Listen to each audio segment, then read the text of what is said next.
అందరికీ నమస్కారం. నేను డాక్టర్ భూలక్ష్మి. నేను గూడా శివాజీ గారి యొక్క అది విన్నప్పుడు నాకు కూడా నిజంగా 2 మాటలు చెప్పాలనిపించింది. నాకైతే తప్పేమనిపించలేదు. శివాజీ గారు అన్‌పార్లమెంటరీ వర్డ్స్ వాడినందుకు సారీ చెప్పారు. అది ఓకే. దాని వరకేం లేదు. కానీ యాస్ ఎ వుమెన్‌గా ఆయన మన సెక్యూరిటీ పెంచటానికి మన యొక్క విలువ పెంచే మాటలే తప్ప దానిలో నాకైతే ఏమి తప్పు కనిపించలేదు.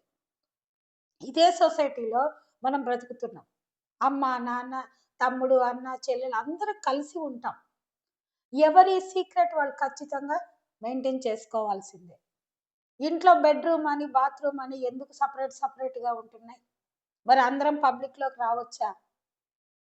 వస్తే ఎంత సిగ్గుగా ఉంటది.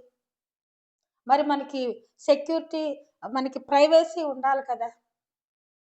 నువ్వు పబ్లిక్‌కి వచ్చేటప్పుడు నువ్వు అట్లా అర్ధనగ్నంగా బట్టలు వేసుకొనొస్తే మరి నీకే కదా విలువ తక్కువ.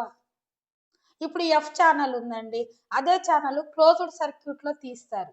మిస్ యూనివర్స్‌లు అవేవో ఉంటాయి కదా! అదే నీకు ఎల్బీ నగర్ స్టేడియంలో క్రికెట్ ఆడతారే అక్కడ పెట్టి తీస్తారా? ఎందుకని తీయరు? సెక్యూరిటీ. బల్లిని నలిపినట్టు నలిపేస్తారు. అది ఆలోచించటంలే. ఇప్పుడు సెల్ ఫోన్ యుగంలో పోర్న్ వీడియోలు చూసి విపరీతంగా కామంతో ఉన్నటువంటి ఇప్పుడున్న సినారియోలో ఇలాంటి రెచ్చగొట్టే తత్వపు బట్టలేసుకుంటే ఎవరికి నష్టం? మనకే నష్టం.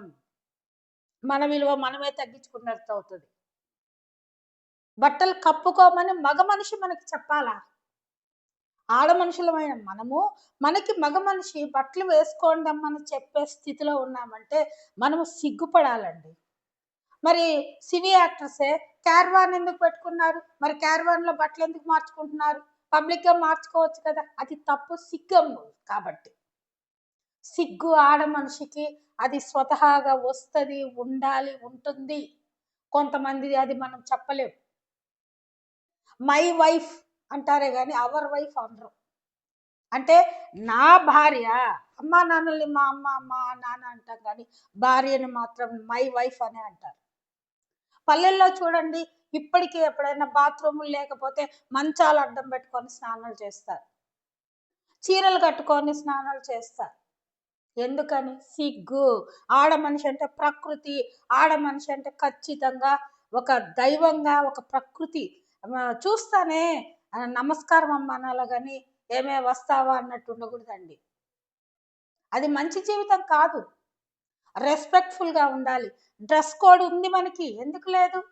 పెళ్ళిళ్ళల్లో మరి హల్దీ ఫంక్షన్ యెల్లో శారీ కట్టుకొనే ఉంటారు కదా! శుభ సూచకం. మరి ఫస్ట్ నైట్ రిసెప్షన్‌కి వైట్ శారీ కట్టుకుంటారు. మరి ఇవన్నీ ఉన్నాయి గదా! బట్టలు కప్పుకోండి అని అంటం తప్ప. బట్టలు కప్పుకుంటే మర్యాద పెరుగుతది గానీ పోదు గదా! ఆ ఫంక్షన్‌కి వచ్చేటప్పుడు నువ్వు చక్కగా మంచి ఒక నిండుతనమైన డ్రెస్ వేసుకొని ఏదో మంచి నీకు కూడా కంఫర్ట్ కదా! నీకు కూడా చాలా భయము, బాధ ఎక్కడ ఇంకా ఆ డెడ్‌లైన్ దాటేసి అవతల ఏమన్నా కనిపిస్తదేమో అని నువ్వు కూడా ఫీల్ అవుతావు గదా! అంత ఇన్‌కన్వీనియన్స్ ఎందుకనే తను చెప్పారు. బ్రదర్ శివాజీ మాటల్లో నాకైతే ఒక వుమెన్‌గా ఎటువంటి తప్పు కనిపించలేదండి. తన యొక్క ఇంటెన్షన్ అర్థమైంది. ఆడ మనిషి ఎప్పుడు గూడా మరి తను గౌరవానికి తగ్గట్టుగా మంచి బట్టలు వేసుకోవాలి. రెస్పెక్ట్ పెంచుకోండి. స్కిల్ పెంచుకోండి. డబ్బులు పెరుగుతాయి. బట్టలు ఇప్పుకుంటే ఏం డబ్బులేం పెరగవే అనకూడదు. నేను గూడా ఒక ఆడ మనిషినే. వాళ్ళు గూడా ఎన్నో కష్టాలు పడి ఎంతో బాధపడతారు. నేను ఎప్పుడన్నా ఈ ప్రోగ్రామ్స్ మా నాన్న పక్కన కూర్చొని చూడలేకపోయేదాన్ని. ఆ డబుల్ మీనింగ్ డైలాగులు లేసి వెళ్ళిపోయేదాన్ని. ఇంకోసారి మా హస్బెండ్‌తో నేను ఒక తిరునాళ్ళకి వెళ్తే అక్కడ పేట వాళ్ళు డాన్స్ వేస్తుంటే నేను చూడలేకపోయా. బాధేసింది. ఎంత కష్టపడుతున్నారా ఈ డబ్బుల కోసం. వాళ్ళు విజిల్స్ వేస్తూ అంతా చాలా బాధేసింది. ఆ బాధాకరమైన సిట్యుయేషన్‌లలో ఎందుకుండాలి మనం? సుఖంగా, హ్యాపీగా, రెస్పెక్ట్‌ఫుల్‌గా బతకచ్చు కదా!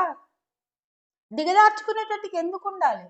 మనమెందుకు ప పబ్లిక్‌కి పలారం గావాలి? అది అసల రాంగ్ పర్సెప్షన్.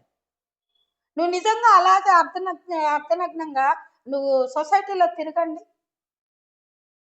సాయంత్రానికి నువ్వు వస్తావా అని అడగకపోతే నా మాట మీరు మార్చుకుంటా నా పేరు. అట్లా కాకుండా అమ్మో! ఆడ మనిషి జోలికి పోతే తోలు తీస్తదనేటట్టు బతకాలి. అది జీవితం.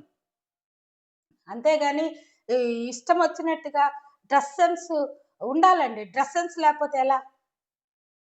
పశువులా? మనుషులమా మనం? క్షమించండి. కొంచెం బాధేసింది. ఏది ఏమైనా నిండుగా ఉండాలి. రెస్పెక్ట్‌ఫుల్‌గా ఉండాలి. మనం విలువ తగ్గించుకున్న పనులు ఏది చేయకూడదండి. మనం ఎంత చదువుకున్నా మన విలువ పెరగాలి. అంతేగాని మనల్ని దిగజార్చుకున్న పనులు చేసుకొని, ఆ బ్రదర్ ఏమన్నారు? ఏమీ అనలేదు. బట్టలు నిండుగా వేసుకోమన్నారు. అన్‌పార్లమెంటరీ వర్డ్స్‌కి సారీ చెప్పారు కదా! ఇంకా దాన్ని అలాగే లాగ్ చేస్తూ దాన్ని ఏదో చేసేసి ఏంటండి ఇది మనం ఉంది సమాజంలోనా లేకపోతే వెనక్కెళ్తున్నాం మనం. ఆది మానవులు స్టేజ్‌లోకెళ్తున్నాం. చదివేస్తే ఉండమతిపోయిందని ఇప్పుడున్నటువంటి ఈ సినారియోలో ఆడపిల్లలు ఎంత గొప్పగా రాణించాలి గానీ దిగజారబాకండి. స్కిల్ పెంచుకోండి. రెస్పెక్ట్ పెంచుకోండి. అది జీవితం యొక్క మధురిమ. అంతేగాని దిగజారిస్తే రెస్పెక్ట్ ఉండదండి. Thank you very much. Bye.